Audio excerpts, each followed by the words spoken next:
दहेज प्रथा की कहानी। गर्मी से बुरा हाल, कूलर की हवा में बैठा हर रोज की तरह मैं टीवी देख रहा था। टीवी तो क्या था, डब्बा एलईडी तो हमने रमेश की शादी में समधी साहब को गिफ्ट में दे दिया था।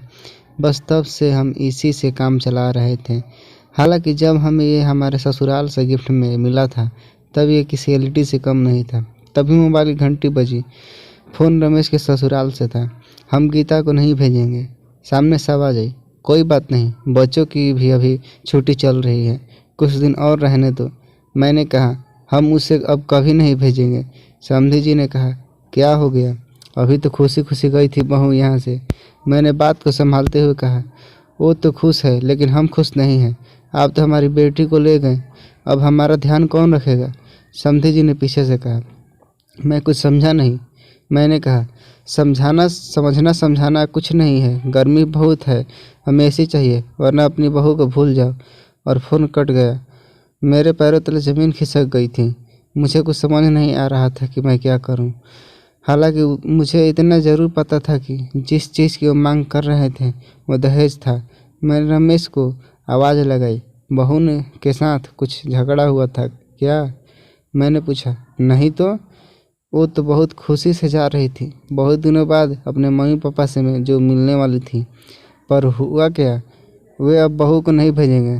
फ़ोन पर अभी उन्होंने एसी की मांग की है। लेकिन पापा ऐसा कैसे हो सकता है, गीता को तो पता है कि शादी का कर्जा ही अभी उतरा नहीं है, तो फिर यह एसी। रमेश ने गीता को कसूरवार ठहराया। बातचीत अब कुतूहल का विषय बनती जा रही थी।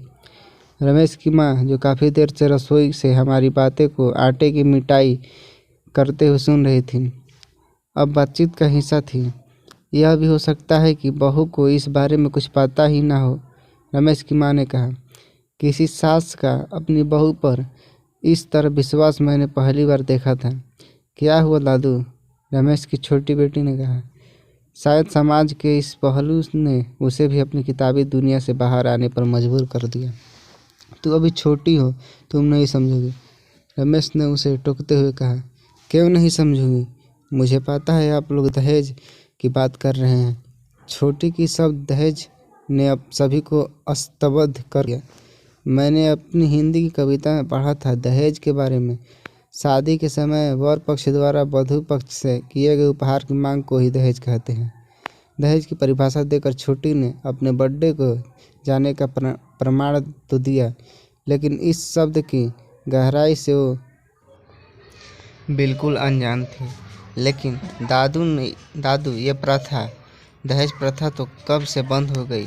और वैसे भी दहेज तो लड़के वाले मांगते हैं ना, तो फिर नानी जी हमसे क्यों मांग रहे हैं, छोटी से कहा।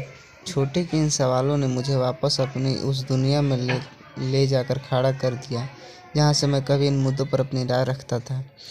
बोलो न दादू, छोटी ने फिर कहा। मैंने छोटी के सर पर प्यार भरा हाथ रखा। बात तब की है बेटा जब भारत सोने की चिड़िया था। लोग इतने धनवान थे कि शादियों में दिल खोलकर खर्चा करते थे और बड़े बड़े उपहार देते थे। समय के साथ भारत सोने की चिड़िया तो नहीं रहा, पर उपहार देना एक प्रथा बन गई और धीरे धीरे अब प्रथा सिर्फ लड़की वालों के लिए रह गई। लोग अब शादी के लिए बड़े बड़े उपहारों की मांग करने लगे और जन्म हुआ दहेज प्रथा का। समय के साथ दहेज प्रथा ने अपना भयानक रूप दिखाया और जो लोग दहेज देने में सक्षम नहीं थे वो लड़कियों को बोझ समझने लगे। दहेज के लालच में लोगों ने अपनी बहुओं को प्रताड़ित करना शुरू कर दिया। दहेज का भयानक रूप तो तब सामने आया जब दहेज के डर से लोगों ने बेटियों को माँ की कोख में ही मारना शुरू कर दिया। धीरे धीरे लड़कियों की संख्या लड़कों के मुकाबले कम होने लगी। लड़कियों ने भी अपने अस्तित्व को बचाने के लिए जी तोड़ मेहनत करना शुरू किया। अब लड़कियां हर क्षेत्र में लड़कों से कंधा मिलाकर चलने लगी। लेकिन लड़कियों की संख्या में हुई वो कमी आज भी है और इसलिए शादी के लिए आज लड़की वालों की तरफ से पैसों और उपहारों की मांग की जाने लगी। और तब दहेज का एक दूसरा रूप सामने आया। एक प्रथा ही दूसरी प्रथा को जन्म देती है। फंडा यह है कि किसी प्रथा को ख़त्म करने के बजाय उसके सही और गलत पहलू की ओर ध्यान दिया जाए। तभी दरवाजे की घंटी बजी। छोटी ने दौड़कर दरवाज़ा खोला। हाथों में बैग और आंखों में आंसू लिए गीता दरवाजे पर खड़ी थी। आज से यही मेरा घर है और वो घर छोड़ आई हूँ। पापा जो मेरा सौदा करें वो मेरे माँ बाप नहीं हो सकते, गीता ने रमेश की तरफ देखते हुए कहा। रमेश की आंखें भर आई। उसने दौड़कर गीता को गले से लगा लिया। आज फिर एक बेटी ने परिवार को बिखरने से बचा लिया। नारी के अटूट प्रेम का बेजोड़ उदाहरण आज मेरे सामने था। मैंने अपने हाथ पर प्यार भरा एक हाथ महसूस किया, दो प्यार भरी आंखें गली के नुक्कड़ तक घूमने आने का निमंत्रण दे रही थी। रमेश की माँ और मैं बुढ़ापे के उस सफ़र को मोहब्बत का हाथ थामे आज थोड़ा दूर निकल रहे थे, ताकि हम शाम के खाने में अपना थोड़ा तड़का और लग जाए। ये कहानी आपको अच्छा लगी तो वीडियो को लाइक करें, चैनल को सब्सक्राइब करें। जय हिंद दोस्तों।